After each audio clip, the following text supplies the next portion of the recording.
Povo de Deus, estamos aqui para mais um vídeo. Glória a Deus, louvado seja o nome do Senhor. E eu vim trazer uma palavra do Senhor para você hoje. Mas antes de eu falar o que o Senhor quer te falar hoje, comenta, curte, compartilha esse vídeo. Se inscreva no canal caso você ainda não seja inscrito e seja bem-vindo aqui ao canal. Amém?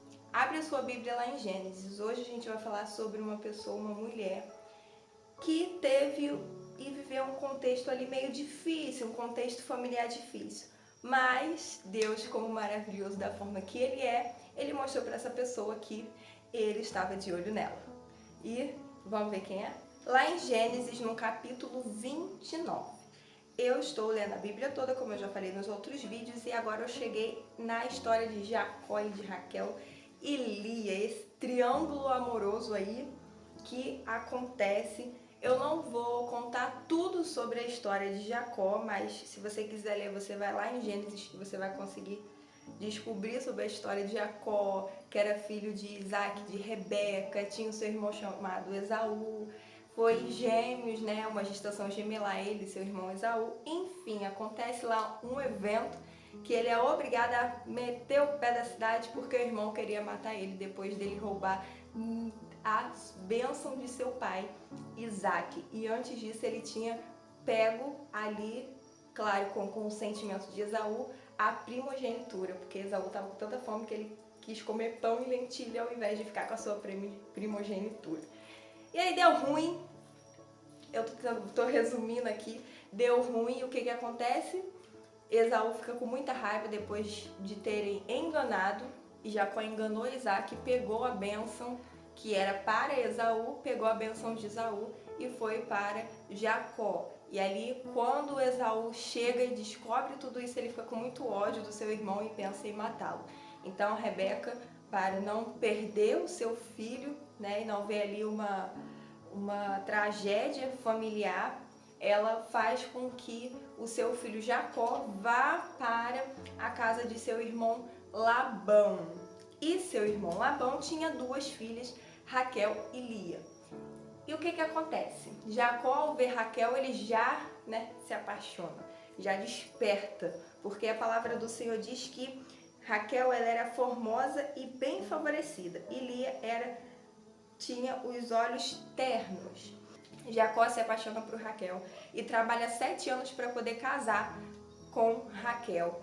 E esse é o combinado entre ele e Labão.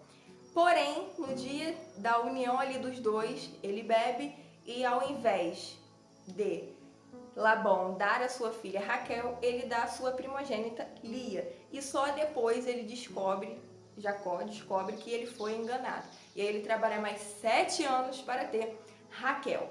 Geralmente todo mundo fala aqui sobre Raquel e etc. Mas hoje eu quero falar sobre Lia. E quero ler os últimos versículos do capítulo 29, porque quem eu quero destacar aqui é Lia.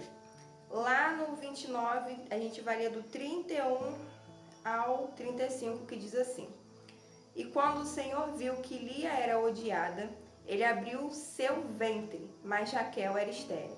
E Lia concebeu e gerou um filho. E ela chamou o seu nome Ruben, pois ela disse: Certamente o Senhor olhou para a minha aflição. Por isso agora o meu marido me amará. E ela concebeu outra vez e gerou um filho e disse: Porque o Senhor ouviu que eu era odiada, por isso ele me deu também este filho. E ela chamou o seu nome de Simeão. E ela concebeu outra vez e gerou um filho e disse: Agora, desta vez o meu marido se ajuntará a mim, porque lhe gerei 3 filhos. Por isso seu nome foi chamado Levi. E ela concebeu outra vez e gerou um filho. E ela disse: Agora eu louvarei ao Senhor. Por isso ela chamou o seu nome Judá e parou de gerar. Ela precisou ter 4 filhos para ela agora louvar ao Senhor. O que o Senhor me fez refletir através dessa passagem da história de Lia? Se você parar para observar esse contexto de Lia, ela foi dada pelo seu pai e ela foi dada como um objeto, digamos assim, porque naquela época os mais velhos deveriam casar antes dos mais novos, então era uma tradição. Então o que acontece? Era uma tradição. A partir daí, Lia entra num relacionamento onde ela não era o alvo do amor de Jacó. O alvo do amor de Jacó era Raquel. Ele queria desde o início se casar com Raquel e não com Lia. Só que Lia, ela é dada pelo seu pai sem que o seu marido a quisesse. Então você para pensar quais sentimentos ali Lia pode ter lidado nesse momento de rejeição, de várias coisas, de não se sentir amada. E ali a palavra do Senhor diz que a Lia, ela era odiada, porque o foco do amor de Jacó não era ela, mas era Raquel. Então essa mulher, ela teve que lidar com muitos, digamos, sentimentos e emoções de rejeição do seu marido e daquela mentira que ela foi colocada ali pelo seu pai. Então o que acontece? Lia, ela está nesse contexto e o Senhor olha para ela e vê que ela está passando por essa aflição. O Senhor contempla Lia no momento de sua dor em ver que ela se sentia se deixada talvez até de lado, porque o foco era Raquel, não era ela. Então o que o Senhor faz? Abre o ventre de Lia e Lia começa a gerar. E a gente para prestar atenção que Lia, ela coloca nos filhos dela a expectativa de que através da gestação e dos filhos que estão vindo, o seu marido vai passar a amar ela, passar a ter ela como também um foco de seu amor. Só que o que a gente vê não é isso, porque ela vai ter no primeiro, isso não acontece, vai ter no segundo, isso não acontece, vai ter no terceiro, isso não acontece, só no quarto que ela para e louva ao Senhor. E o que foi trabalhado no meu coração ali, eu lendo a palavra e o Espírito Santo me ensinando, é que muitas das vezes a gente se sente como Lia. A gente espera e cria expectativa em relacionamento com pessoas, seja amoroso, seja de amigo, seja dos nossos pais, seja qual for. A gente cria expectativa nos relacionamentos e a gente fica frustrado porque as pessoas não correspondem às nossas expectativas. A gente vive uma vida querendo e esperando que a nossa expectativa sobre o outro ela seja suprida, quando a gente não deve colocar essa expectativa no outro. Lia, ela só para louvar ao Senhor a partir do quarto filho.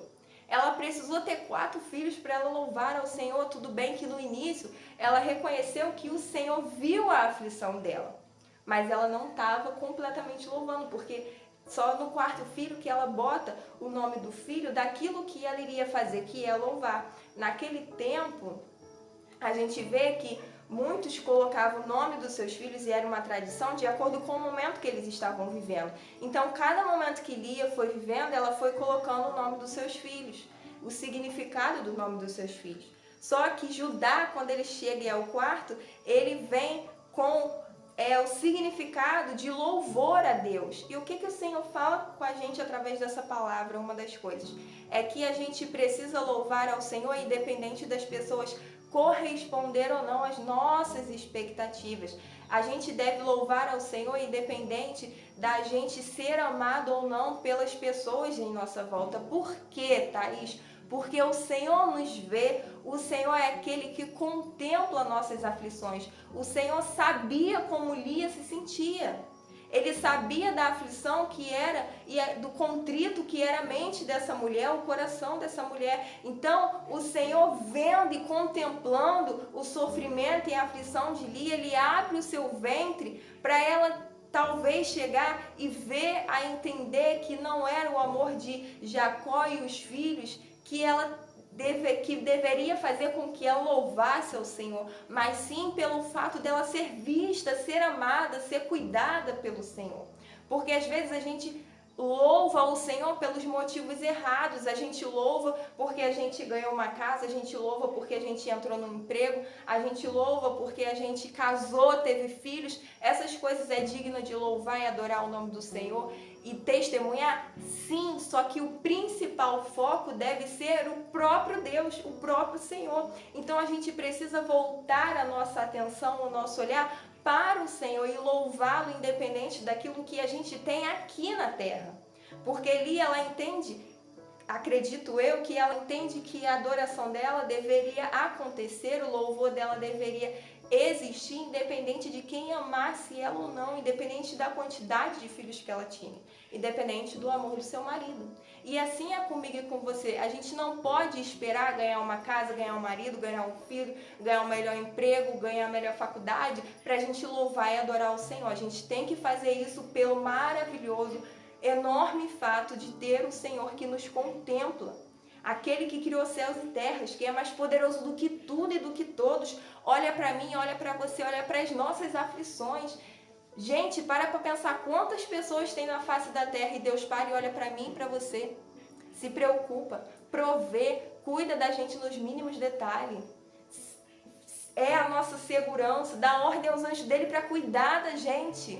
Então, o nosso Deus, ele é digno de todo louvor, em todo tempo, não importa o que a gente recebe ou não do Senhor, não importa se a gente está recebendo uma bênção, um milagre ou não, devemos louvar ao Senhor em todo tempo.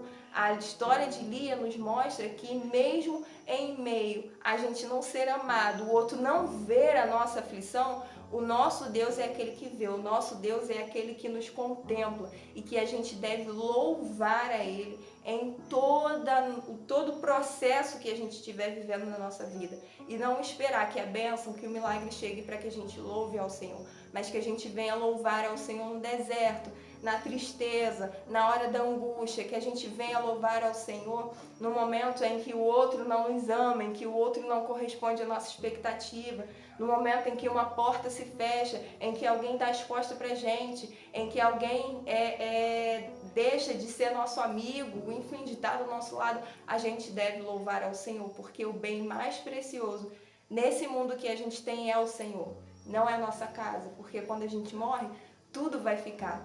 Quando a pessoa morre, os amigos, os familiares vão até o cemitério com aquele corpo, mas depois, quem vai estar com você depois daquilo dali? Só o Senhor. Então, louve ao Senhor e dê a Ele o louvor que Ele merece. Dê a Ele a adoração que deve ser dele, porque Ele te contempla, Ele te conhece, Ele vê a sua dor, a sua aflição. E Ele é o Deus que te ama e que se preocupa com você acima de todos. Não há ninguém que te ame mais do que o Senhor. Nem seus pais, nem os seus familiares, nem o seu marido, nem os seus filhos. Ninguém vai te amar mais do que o Senhor. Então se coloca perante o Senhor e louve Ele independente da sua circunstância. Amém? Reconheça esse amor incrível, esse cuidado, esse olhar atento do Senhor sobre você, sobre a sua vida. Amém? Esse é o vídeo, espero que Deus tenha falado com você, assim como Deus falou comigo. Para mim essa palavra foi muito forte, simples, mas forte.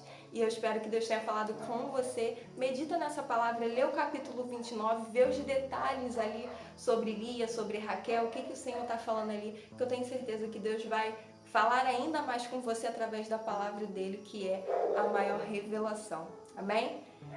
Deus abençoe você, sua casa, sua família, seu ministério. Não esquece de comentar, compartilhar, curtir esse vídeo e se inscrever aqui no canal. Amém? Um grande beijo. Até o próximo vídeo. Tchau. Deus abençoe.